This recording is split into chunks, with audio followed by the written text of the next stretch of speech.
여러분 안녕하세요.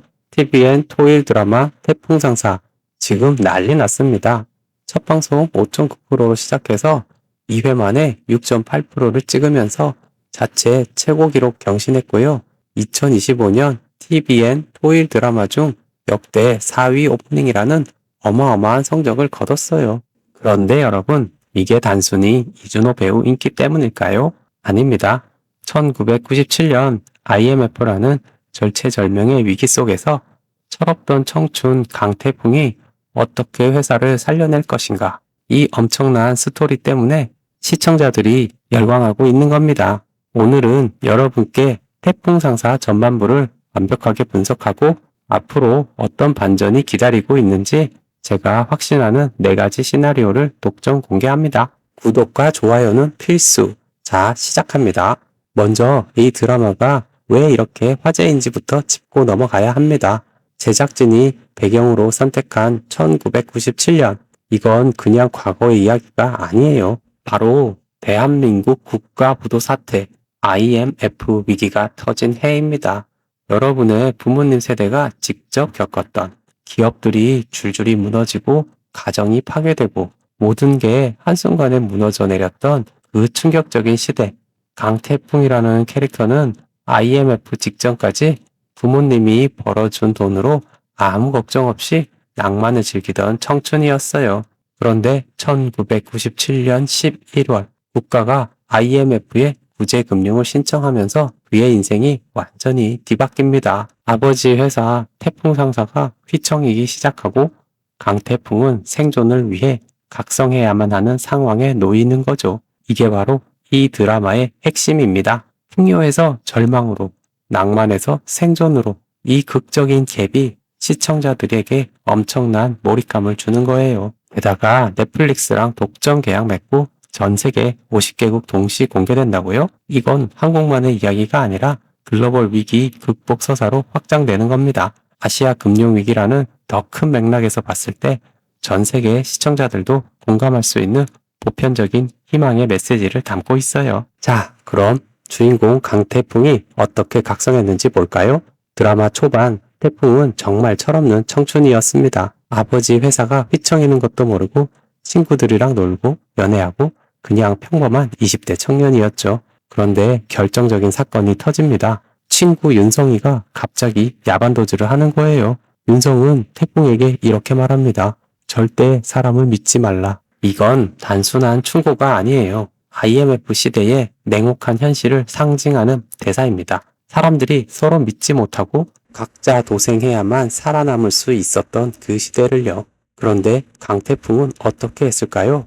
여러분, 이 장면이 진짜 명장면이거든요. 태풍은 윤성의 충고를 듣고도 자기 지갑 전체와 목걸이, 시계까지 다 건넵니다. 그리고 이렇게 결심해요. 나는 사람을 믿겠다. 이게 바로 강태풍이라는 캐릭터의 핵심 신념입니다. IMF로 인해 신뢰가 완전히 무너진 시대에 그는 역설적으로 휴머니즘이라는 희망의 씨앗을 뿌리기로 결심한 거예요. 그리고 드디어 태풍상사에 입사합니다. 아버지의 진심을 뒤늦게 깨닫고 유약함과 비겁함을 벗어던지고 회사를 살리겠다는 용기 있는 선택을 하는 거죠. 자, 이제 진짜 중요한 장면이 나옵니다. 태풍이 회사에 입사하자마자 맞닥뜨린 첫 번째 위기, 바로 대방섬유 납품 사건입니다. 상황을 정리해 볼게요. 태풍상사는 이탈리아에서 엄청난 물량을 선결제로 수입했어요. 그걸 대방섬유라는 거래처에 납품하려고 했는데 문제는 대방섬유가 곧 부도날 상황이었던 거예요. 만약 납품이 이루어지면 1억 원이 넘는 돈을 받지 못하고 태풍상사까지 같이 무너질 위기였습니다. 그런데 강태풍이 현장에 직접 찾아가서 뭔가 이상하다는 걸 직감적으로 알아챕니다. 이게 바로 드라마에서 말하는 날카로운 촉이에요. 그리고 어떻게 했을까요? 온몸으로 화물트럭을 막아섰습니다. 여러분, 이 장면이 왜 중요한지 아세요? 태풍이 단순히 운이 좋았던 게 아니라는 걸 보여주는 거예요. IMF 시대에 살아남은 기업들의 특징이 뭔지 아세요? 복잡한 시스템이나 데이터 분석이 아니라 직관적인 위기 감지와 신속한 대응 능력이었습니다. 강태풍은 아버지 세대의 경직된 방식과는 완전히 다른 IMF라는 금융 전쟁터에 최적화된 새로운 리더십을 보여준 거예요. 이 사건으로 태풍은 능동적 구원자로 자리매김합니다. 자, 그런데 여러분, 강태풍만으로는 회사를 살릴 수 없습니다. 여기서 등장하는 인물이 바로 오미선이에요. 김민아 배우가 연기하는 이 캐릭터 진짜 매력적입니다. 오미선은 솔직하고 당당한 매력에 위기 속에서도 전혀 흔들리지 않는 프로페셔널이에요. 단정한 패션 스타일링은 1990년대 전문직 여성의 이미지를 완벽하게 재현하고요. 강태풍이 촉을 발동하는 야전 사령관이라면 오미선은 그 촉을 현실적인 업무 시스템으로 연결시키는 운영 관리자입니다. IMF 시대 기업의 생존은요, 태풍의 감성적 리더십, 그러니까 용기와 신뢰만으로는 부족해요. 오미선의 이성적 실행력과 프로페셔널리즘이 결합돼야 합니다. 그래서 제가 확신하는데요. 태풍 상사가 회생하려면 반드시 이 두 사람이 협력적 파트너십을 구축해야 해요. 이 드라마는 단순히 개인의 영웅 서사가 아니라 새로운 시대의 협력적 경영 모델을 그리고 있는 겁니다. 그리고 여러분, 이건 제 예측인데요.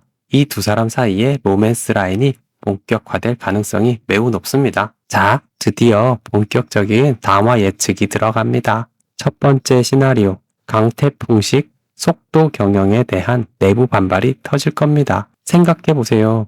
강태풍은 입사하자마자 기존의 복잡한 절차를 무시하고 직관적인 판단으로만 1억 원 이상의 손실을 막았어요.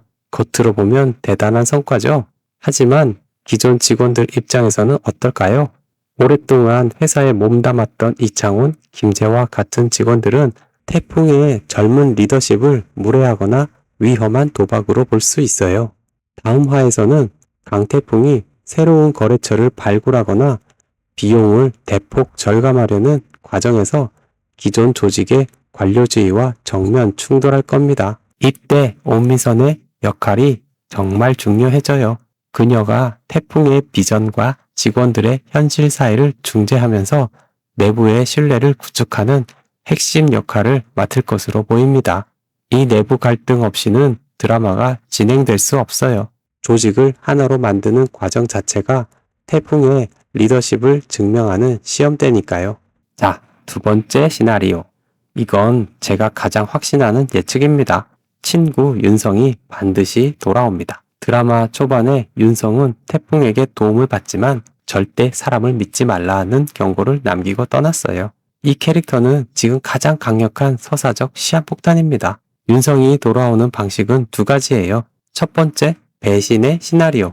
윤성이 태풍의 순수한 신뢰를 이용해서 태풍 상사의 기밀이나 자금을 빼돌릴 수 있습니다. 이건 IMF 시대 인간 불신의 극단적인 사례를 보여주는 거죠. 태풍에게 가장 큰 정신적 충격을 줄 사건이에요. 하지만 만약 태풍이 이 배신에도 불구하고 윤성을 용서하거나 다시 신뢰를 회복하려고 한다면 이게 바로 이 드라마가 추구하는 뜨거운 희망의 메시지를 완성하는 겁니다. 두 번째, 보답의 시나리오. 윤성이 태풍에게 100배, 1000배 보답하기 위해 태풍 상사가 놓친 중요한 정보나 위기를 미리 알려주는 조력자가 될 수 있어요. 이건 태풍의 신념이 현실적 이득으로 돌아오는 첫 번째 사례가 되는 거죠. 제 예상으로는 이 두 가지가 복합적으로 일어날 것 같아요. 윤성이 처음에는 배신할 것처럼 보이다가 결국 태풍을 도와주는 반전이 있을 겁니다. 세 번째 시나리오.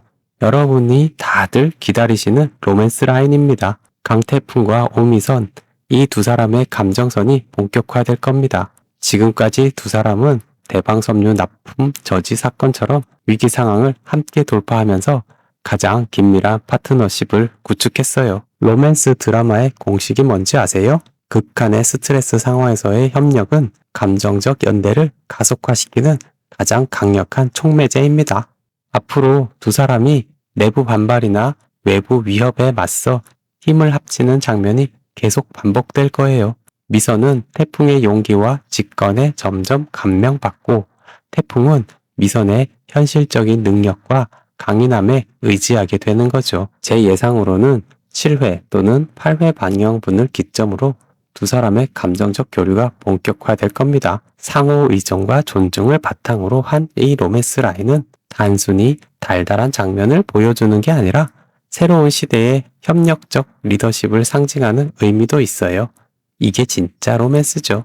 자, 마지막 네 번째 시나리오. 외부 위협의 본격화입니다. 대방 섬유 부도 위기를 막은 건 잠깐 숨 돌린 것에 불과해요. IMF 체제 하에서는 금융기관의 대출 회수 압박이 거세지고 경쟁사들은 어려움에 처한 회사를 인수합병하려고 달려듭니다. 다음 에피소드에서는 태풍 상사를 완전히 무너뜨리려는 새로운 악역이 등장해야 해요. 김도영 배우가 맡은 최 사장 같은 인물이 태풍 상사의 핵심 자산이나 기술을 노리는 기업 사냥꾼 역할을 할 겁니다. 강태풍의 생존 전략은 이제 내부 자금 확보를 넘어서 채권자들과의 협상, 외부 투자 유치로 확정돼야 합니다. 그리고 중요한 건 태풍은 이들과의 싸움에서 아버지 강진영이 실패했던 구시대적 방식이 아니라 투명하고 윤리적인 경영과 뛰어난 위기관리 능력으로 맞서야 한다는 거예요. 이게 바로 이 드라마가 전하는 핵심 메시지입니다. IMF 위기를 초래했던 구시대적 탐욕과 결별하고 도덕적 우위를 점하는 새로운 리더가 되는 것. 자, 정리해 볼까요? 태풍 상사는 단순한 시대극이 아닙니다. 1997년 IMF라는 냉혹한 위기 속에서 역설적으로 기업의 생존을 결정하는 궁극적인 가치가 무엇인지 근본적인 질문을 던지는 드라마예요. 강태풍이 선택한 사람을 믿는 것이라는 휴머니즘. 이게 과연 자본의 논리가 지배했던 IMF의 폭풍을 이겨낼 수 있을까요? 제 분석 결과 드라마는 태풍의 신념이 단순한 도덕적 승리를 넘어 실질적인 재정적 회생으로 이어지는 카타르시스를 제공할 겁니다. 태풍 상사는 강태풍의 개인적 성장, 오미선의 현실적 실행력, 그리고 윤성으로 대표되는 신뢰의 회복을 통해 IMF 위기를 반드시 돌파할 거예요. 여러분, 이 드라마는 과거의 위기를 다루지만 현재를 살아가는 우리에게도 불가능해 보이는 위기 속에서 희망을 잃지 않는 용기를 줍니다. 오늘 영상이 도움되셨다면 구독, 좋아요, 알림 설정 꼭 부탁드립니다. 다음 회차 분석도 계속 올릴 예정이니 많은 기대 부탁드려요. 그럼 다음 영상에서 만나요.